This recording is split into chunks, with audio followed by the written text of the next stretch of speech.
ঘড়িকাটা বাজে 9:10। চলে আসলাম সকালে জলখাবার নিয়ে।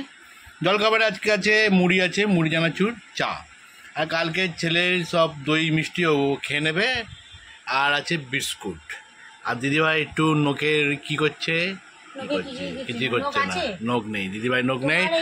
So welcome back to my channel কৌশলীতে তোমাদের সবাইকে স্বাগত। অনেক ভালো কথা, নতুন সকালে নতুন ব্লগ নিয়ে আসছি। আর ছেলের ওদিকে নিজের কাজ করতে ব্যস্ত, মোবাইলে একটু কি গাড়ি ফাড়ি কি সব চালাচ্ছে, চালিয়ে খেতে আসবে। তো তোমরা আমাদের সঙ্গে থাকো।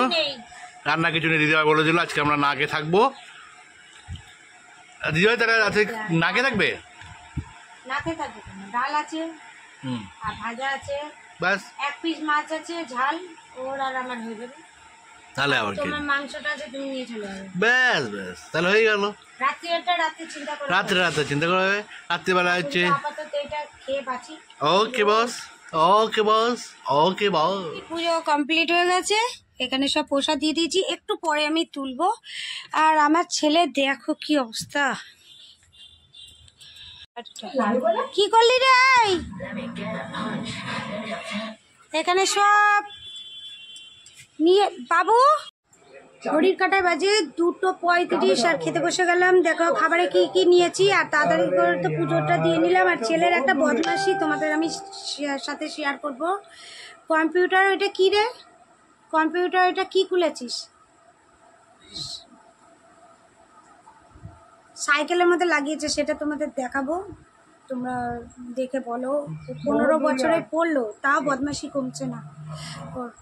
চলো আমি ব্যাক ক্যামেরা করে দেখিয়ে দিচ্ছি খাবারে আজকে কি কি নিয়েছি। দেখো আজকে খাবারে কি নিয়েছি, সাদা ভাত, এখন করে আনলাম আলু ভাজাটা, আর মাছ আছে আমার আর ছেলের হয়ে যাবে, আর মাছের মাথার ডাল এই, আর দাদাভাইয়ের একটু মাংস ছিল ওকে দিয়ে দিয়েছিলাম। চলো পরে দেখা হচ্ছে, খাওয়া দাওয়াটা করে নিই আর তোমাদের সাথে এই বদমাশিটা শেয়ার করবো। দেখতে দেখতে বেজে গেল 10টা বাজতে 10 মিনিট বাকি। এই জাস্ট কিছুক্ষণ আগে ঢুকলাম, আর ছেলে আর দিদিভাই বানিয়েছে এটা একটা কোয়ার্স টাইপের, তোমার স্ট্রবেরি স্বাদ। আর এদিকে যে একটু পায়েস দিল খেতে, আর একটু মুড়ি দিল, একটু মুড়ি খাই, ভাত ফাত পরে খাবো। আর এই কোয়ার্সটা আমার জন্য আছে, আর এদিকে ছেলের জন্য নিয়েছে। চলো গাইস একটু খাওয়া দাওয়া করে নিই। চলে আসলো, ঘড়ি কাটা বাজে 11টা বাজে 5 মিনিট বাকি। রাতের খাবারে আজকে আছে ভাত, আচারের তেল, মাছ ভাজা, এদিকে আছে বেগুন ভাজা, আলু ভাজা, পেঁয়াজ, লঙ্কা। এটা হচ্ছে আজকে আমাদের নাইটে খাবার, এটা আমাদের বেস্ট খাবার নাইটে। চলো গাইস খাওয়া দাওয়া করে নিই, বেলা অনেক হলো। আর আবার তোমাদের সাথে দেখা হবে কালকে নতুন সকালে নতুন ব্লগ নিয়ে। ততক্ষণ তোমরা ভালো খাও, সুস্থ থাকো। চলো টাটা।